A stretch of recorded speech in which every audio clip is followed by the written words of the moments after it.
Bihar polity को हम लोग डिस्कस कर रहे थे। बिहार पॉलिटी में हमने पिछले लास्ट 3 लेक्चर में पंचायती राज व्यवस्था का अध्ययन करा था। इससे पहले हमने वहाँ की लेजिस्लेचर को देखा था, उससे पहले हमने उससे गवर्नर देखे थे, उससे पहले हमने बिहार के जो शासकीय खंड थे उनका अध्ययन करा था।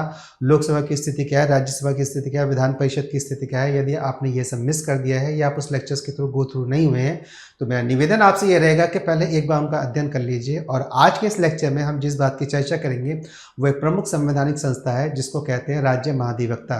नमस्कार, मैं चंद्रशेखर स्वागत करता हूं चैनल के इस प्लेटफॉर्म पर जहां पर हम लोग बीपीएससी के लिए यूपीपीसीएस के लगातार अपनी सीरीज का अध्ययन यहाँ पे कर रहे हैं और मैं मान के चल रहा हूं कि इससे आपका ज्ञान अर्जन हो रहा होगा। यदि ज्ञान अर्जन हो रहा है तो चैनल को सब्सक्राइब कर लीजिएगा, वीडियोस को लाइक कर लीजिएगा, अपने कमेंट्स लगातार मुझको देते रहिएगा। और अगर ज्ञान का वर्धन हुआ है तो मान लीजिए कि कुछ ना कुछ तो लाभ हुआ है, तो गुरु दक्षिणा के रूप में इसको साझा भी कर दीजिएगा। यदि ज्ञान का लाभ हुआ है, नहीं हुआ है तो नहीं करिएगा, ठीक है। आज हम देखेंगे राज्य के महाधिवक्ता एक महत्वपूर्ण संवैधानिक संस्था है। राज्य के महाधिवक्ता, महाधिवक्ता क्या है? जैसे मेरा और आपका कोई लॉयर है, ऐसे इसी प्रकार एक राज्य का भी लॉयर है। जैसे मेरा और आपका कोई अधिवक्ता है, उसी प्रकार से राज्य का भी अधिवक्ता है। तो जब मैं किसी कोर्ट में केस लड़ने जाऊंगा तो मैं अपने लॉयर के थ्रू जाऊंगा या एडवोकेट के थ्रू जाऊंगा। तो उसी प्रकार से जब राज्य अपना कोई पक्ष रखने जाएगा न्यायालय में तो वह अपने एडवोकेट अधिवक्ता के माध्यम से जाएगा। तो वह जो अधिवक्ता होगा उसी को बोलते हैं महाअधिवक्ता, क्योंकि राज्य का अधिवक्ता है इसलिए उसके आगे महाअधिवक्ता लग गया है। तो अगर महाशब्द हटा दिया जाए तो साधारण रूप से राज्य का अधिवक्ता है। राज्य का अधिवक्ता है इसलिए उसके आगे महाअधिवक्ता लग गया है, क्योंकि वो सारे लॉयर्स में अपने आप में सुप्रीम लीडर के समान काम करता है। जब बात करेंगे महाधिवक्ता की तो ये व्यक्ति हमारे सामने आते हैं। अभी नवीनतम महाधिवक्ता है बिहार के, नाम है पी.के. शाही। महाधिवक्ता का प्रावधान एडवोकेट जनरल ऑफ इंडिया हमको किसके अंतर्गत मिलता है? अनुच्छेद 165 के अंतर्गत मिलता है। तो अनुच्छेद 165 कहती है कि हर राज्य का अपना एक महाधिवक्ता होगा, जिस प्रकार से अनुच्छेद 214 कहती है। क्या कहती है अनुच्छेद 214? कि हर राज्य का अपना एक हाई कोर्ट होगा। अनुच्छेद 215 उसको कोर्ट ऑफ रिकॉर्ड बताती है। अनुच्छेद 217 उसको कहती है कि हाँ, अगर राज्य का हाई कोर्ट होगा तो गठन मेरे माध्यम से किया जाएगा। तो उसी प्रकार अनुच्छेद 135 कहती है कि हर राज्य का अपना एक महाअधिवक्ता होगा। प्रत्येक राज्य का राज्यपाल उच्च न्यायालय का न्यायाधीश नियुक्त होने के लिए अर्हित किसी व्यक्ति को राज्य का महाधिवक्ता नियुक्त करेंगे। सीधी सी बात ये थी, जब हम राज्य की न्याय व्यवस्था के अंतर्गत राज्य के हाई कोर्ट का अध्ययन कर रहे थे तो हमने देखा था कि ऐसी कौन सी योग्यता होनी चाहिए जो किसी एक एडवोकेट या लॉयर के पास होनी चाहिए कि वह राज्य के हाई कोर्ट में एज ए न्यायाधीश नियुक्त करवा दिया जाए। तो प्रत्येक राज्य के राज्यपाल उच्च न्यायालय का न्यायाधीश नियुक्त होने के लिए अर्हित किसी व्यक्ति को राज्य का महाधिवक्ता नियुक्त करते हैं। ध्यान रखिए, महाधिवक्ता राज्य का राज्यपाल नियुक्त करेगा, लेकिन राज्य के अंदर जो राज्य का हाई कोर्ट होता है उसमें जो न्यायाधीश की नियुक्ति होती है वो राष्ट्रपति करते हैं। राज्यपाल केवल शपथ दिलाने का काम करेंगे, लेकिन महाधिवक्ता की नियुक्ति राज्यपाल के माध्यम से यहाँ पर की जाती है। और जब की जाती है तो आगे की ओर बात करते हैं। तो फिर आगे का प्रावधान और क्या कहता है? तो प्रावधान ये कहता है योग्यता क्या होगी। अगर किसी को हाई कोर्ट का जज बनना है तो उसके पास योग्यता ये होनी चाहिए कि वह भारत का नागरिक हो। हाँ, बात ठीक है, वह भारत का नागरिक हो। दूसरी योग्यताओं में 2 विभाजित खंड हमको मिलते हैं। किसी एक खंड की योग्यता आपके पास होनी चाहिए। पहली, भारत राज्य की सीमा क्षेत्र के अंतर्गत territory of India, union of India नहीं, टेरिटरी ऑफ इंडिया, भारत राज्य की संघीय क्षेत्र के अंतर्गत नहीं, सीमा क्षेत्र के अंतर्गत कम से कम 10 वर्षों के लिए वो कोई न्यायिक अधिकारी रहा हो, या भारत के उच्च न्यायालय में एक या एक से अधिक में कम से कम 10 वर्षों के लिए वह अधिवक्ता रहा हो। या तो वो न्यायिक अधिकारी रहा हो या अधिवक्ता रहा हो किसमें? हाई कोर्ट का। डिस्ट्रिक्ट कोर्ट वगैरह का नहीं, हाई कोर्ट का ही अधिवक्ता हमको चाहिए। तो या वो तो पिछले 10 वर्षों से लगातार प्रैक्टिस कर रहा है, या तो किसी एक हाई कोर्ट में कर रहा है, या ट्रांसफर कर करके, या अपने हाई कोर्ट्स बदल के लगातार हाई कोर्ट्स में लेकिन प्रैक्टिस कर रहा है, पिछले 10 वर्ष से लगातार प्रैक्टिस में है। तो उसके पास अर्हता आ जाएगी कि वह राज्य के महाधिवक्ता के रूप में नियुक्त हो सकता है। नियुक्त वही होगा जिसके पास ये योग्यता हो कि वह पटना हाई कोर्ट का न्यायाधीश बनने की योग्यता अपने आप में रखता है। तो ऐसा व्यक्ति राज्य का महाधिवक्ता बनेगा, लेकिन इसकी नियुक्ति राज्यपाल के द्वारा करी जाएगी। न्यायाधीश बनने की स्थिति में नियुक्ति राष्ट्रपति के द्वारा यहाँ पर की जाती है। अब इसी प्रक्रिया में तो ऐसे व्यक्ति जिसके पास ये योग्यता होती है, यानी कि जो पी.के. शाही हैं, जो इस समय बिहार राज्य के महाधिवक्ता है, इनके पास ये अर्हता है, यानी कि ये भारत के नागरिक हैं और ये पिछले 10 वर्षों से, जितना बैकग्राउंड उनका पता लगा है, पिछले 10 वर्षों से पटना उच्च न्यायालय में ही अपनी प्रैक्टिस एज ए एडवोकेट के रूप में कर रहे हैं। तो इनको इस बार बिहार सरकार ने वर्ष 2023 से, जुलाई 2023 से राज्य का महाधिवक्ता नियुक्त कर रखा है। आगे की ओर बात करते हैं।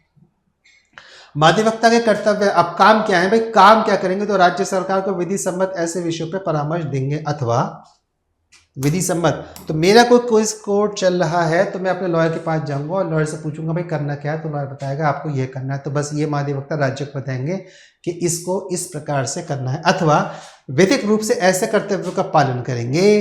विधि यानी कि लॉ के माध्यम से विधिक रूप से ऐसे कर्तव्यों का पालन करेंगे जिसके लिए समय समय पर राज्यपाल इनको निर्देशित करेंगे, साथ ही उन कर्तव्यों का निर्वहन करेंगे संविधान के द्वारा। तो इसको समझ लीजिए, मूल काम क्या है कि राज्यों को परामर्श देना है, या दूसरा बात है एक लॉ के माध्यम से राज्यपाल को अधिकार मिलता है कि भाई इस लॉ के माध्यम से आप राज्य महाधिवक्ता को कह सकते हैं कि आप इस विषय के साथ साथ इन विषयों पर भी काम कर रहे हैं, तो वह विषय राज्यपाल के द्वारा उनको बताया जाता है। दो काम हो गए। पहला काम हो गया राज्य को विधि संबंधी विषयों पर एडवाइस करेंगे, उनको बताएंगे ऐसे ऐसे करना है, और फिर राज्य जब सहमत होगा तो कोर्ट के अंदर, न्यायालय के अंदर वो राज्य सरकार का पक्ष उसी प्रकार से रखते हैं। इसके साथ ही कुछ ऐसे विषय भी हो सकते हैं जो एडहॉक नेचर के हो सकते हैं, समय के साथ परिस्थितियों के साथ जन्म लेते हैं, तो उन परिस्थितियों के साथ जब जन्म लेंगे तो इसके लिए विधि के माध्यम से, लॉ के माध्यम से राज्यपाल को अधिगत करा गया कि इन विषयों को फिर राज्यपाल महाधिवक्ता को देंगे और कहेंगे इस विषय के साथ साथ आप इन विषयों को भी देखिए, और इसके साथ ही तत्समय प्रवृत्ति किसी अन्य विधि या इसके अधीन प्रदान किए गए हैं, तो जो एडहॉक नेचर में उसी समय लॉ के माध्यम से उनको प्रदान करे गए हैं, इन सारे विषयों पर महाधिवक्ता काम करते हैं। और जब वो काम करते हैं तो महाधिवक्ता राज्यपाल के प्रसाद पर्यंत अपने पद को धारण करते हैं। तो सीधी सी बात यह है, दोनों के दोनों एक दूसरे के प्रसाद पर्यंत अपने पद को धारण करते हैं। जब राज्यपाल की बात कहेंगे तो राज्यपाल अपने पद को धारण करते हैं राष्ट्रपति के प्रसाद पर्यंत। इसी प्रकार से राज्यपाल ने नियुक्त करी महाधिवक्ता की, और महाधिवक्ता को भी कोई निश्चित कार्यकाल भारतीय संविधान में अंतर्गत नहीं दिया गया है, तो सामान्य रूप से इनका कार्यकाल ही 3 से 5 वर्ष का माना जाता है, सामान्य रूप से 5 वर्ष का माना जाता है, क्योंकि ये किसी एक सरकार के साथ आते हैं, सरकार के साथ ही चले आते हैं। तो यदि सरकार 5 वर्ष के लिए रहती है तो ये सामान्य रूप से 5 वर्ष के लिए रह सकते हैं, लेकिन जनरली ऐसा बहुत कम होता है कि महाधिवक्ता या अटॉर्नी जनरल अपने पद पर कार्य 5 साल के लिए रहते हैं, लगभग चेंज हो जाते हैं, हालांकि ये रहे हैं।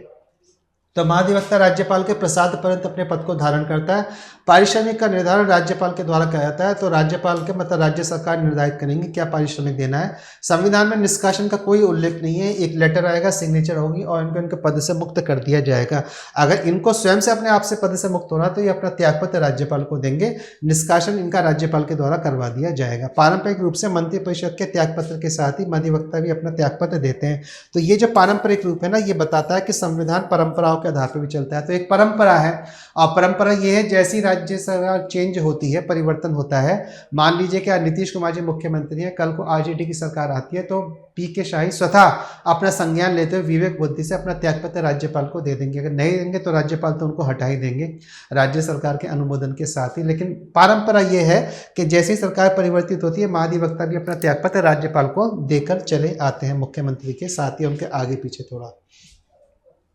अनुच्छेद 177, अब इनके अधिकार क्या क्या हो सकते हैं। तो विधायी सदन में मंत्री और महाधिवक्ता के अधिकार के संबंध में तो अनुच्छेद 170 प्रावधान करती है कि सदन के अंतर्गत अर्थात विधानसभा और विधान परिषद के अंतर्गत महाधिवक्ता के क्या क्या या मंत्रियों के क्या क्या अधिकार रहते हैं। तो जब मंत्रियों के अधिकार के संबंध में प्रावधान करती है तो वही अनुच्छेद महाधिवक्ता के विषय में प्रावधान करती है। प्रावधान में वह यह कहती है कि महाधिवक्ता को अधिकार है वह राज्य की विधानसभा में अथवा विधान परिषद की कार्यवाही में भाग ले सकता है। तो विधानसभा की कार्यवाही हो रही हो या विधान परिषद की कार्यवाही हो रही हो, वो इस कार्यवाही में भाग ले सकता है। इसके साथ क्या वो इसमें बोल भी सकते हैं? तो हाँ, इसके साथ ही विधानमंडल किसी भी समिति में बोलने का, उसमें कार्यवाही का अधिकार होगा, किंतु मतदान का अधिकार नहीं होगा। साधारण सी बात यह है कि सारे अधिकार मंत्रियों के समान होंगे, बस एक अधिकार को छोड़ के कि आप विधानसभा या विधान परिषद के अंतर्गत यदि ऐसा कोई विषय जिससे वोटिंग होने वाली है तो आप उसकी चर्चा, परिचर्चा समिति में भाग ले सकते हैं, लेकिन उस पर मतदान करते समय आपको मतदान करने का अधिकार नहीं होगा। मतदान करने का अधिकार केवल सदन के चुने हुए सदस्यों को ही रहता है। अनुच्छेद 194 के अंतर्गत राज्य विधानमंडल के अंतर्गत विधायिका में वाक स्वतंत्रता का अधिकार होगा। तो जो बोलने का अधिकार मिलता है वो आपको अनुच्छेद 194 के अंतर्गत यहाँ पर मिल जाता है। तो सदन के कार्यक्रम में भाग लेना होगा अनुच्छेद 177, और बोलने का अधिकार अनुच्छेद 194 के अंतर्गत आता है। लेकिन कोई भी संविधान का अनुच्छेद ये प्रावधान नहीं करता कि आपको मतदान करने का भी अधिकार यहाँ पर है या नहीं, कोई अधिकार नहीं है। तो इस प्रकार से राज्य के महाधिवक्ता का संबंध संविधान के प्रावधानों के माध्यम से हम लोगों ने यहाँ पर अध्ययन इनका करा है। 165 अनुच्छेद 165 अनुच्छेद 170 और अनुच्छेद 194 इन संबंध में महत्वपूर्ण हो जाती है। महाधिवक्ता की नियुक्ति राज्यपाल करेंगे। सामान्यतः कार्यकाल 5 वर्ष का होता है। सरकार के साथ ये पद किसी व्यक्ति के साथ आता है और सरकार के साथ ही पारंपरिक रूप से पद व्यक्ति के साथ चलाता है। त्यागपत्र राज्यपाल को देंगे, निष्कासन राज्यपाल के माध्यम से होगा। महाधिवक्ता वह व्यक्ति होगा जिसके पास योग्यता है कि वह पटना हाईकोर्ट या संबंधित हाईकोर्ट में न्यायाधीश के रूप में नियुक्त हो सकते हैं।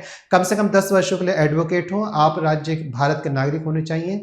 आप भारत के नागरिक हो, कम से कम 10 वर्षों के लिए एडवोकेट हो। यदि एडवोकेट नहीं है तो आप जुडिशियल ऑफिसर कम से कम 10 वर्ष तक यहाँ पर रहने चाहिए। निष्कासन राज्यपाल के माध्यम से हो जाएगा। पारंपरिक रूप से आप त्यागपत्र राज्य सरकार के साथ ही यहाँ पर दे देते हैं। किसी भी विधि संबंधित विषय पर राज्य सरकार को एडवाइस करते हैं। इसके साथ ही कोई एड हॉक लॉ है, यानी कि परिस्थिति के अनुसार कोई ऐसा लॉ बनाए तो इस लॉ के संबंध में यदि राज्यपाल को लगता है कि इन विषयों पर महाधिवक्ता से परामर्श करना चाहिए तो वह विषय महाधिवक्ता को देते हैं। महाधिवक्ता उस पर सोच विचार करते हैं और फिर अपना परामर्श राज्यपाल को दे देते हैं। सदन की कार्यवाही में भाग ले सकते हैं, बोल सकते हैं, समिति में भाग ले सकते हैं, समिति में बोल सकते हैं, लेकिन मतदान करने का अधिकार राज्यपाल के पास, वो महाधिवक्ता के पास नहीं रहता है। इस प्रकार से बहुत इंपॉर्टेंट महत्वपूर्ण संवैधानिक संस्था अपने आप बन के आती है, जिसका प्रावधान हमको अनुच्छेद 165 के अंतर्गत मिलता है। अब आपको ये बताना है कि जो भारत के महान्यायवादी होते हैं उनका प्रावधान हमको संविधान के कौन से अनुच्छेद के अंतर्गत मिलता है। तब तक के लिए मिलता हूँ आपसे किसी नेक्स्ट लेक्चर में। जय हिंद और वंदे मातरम।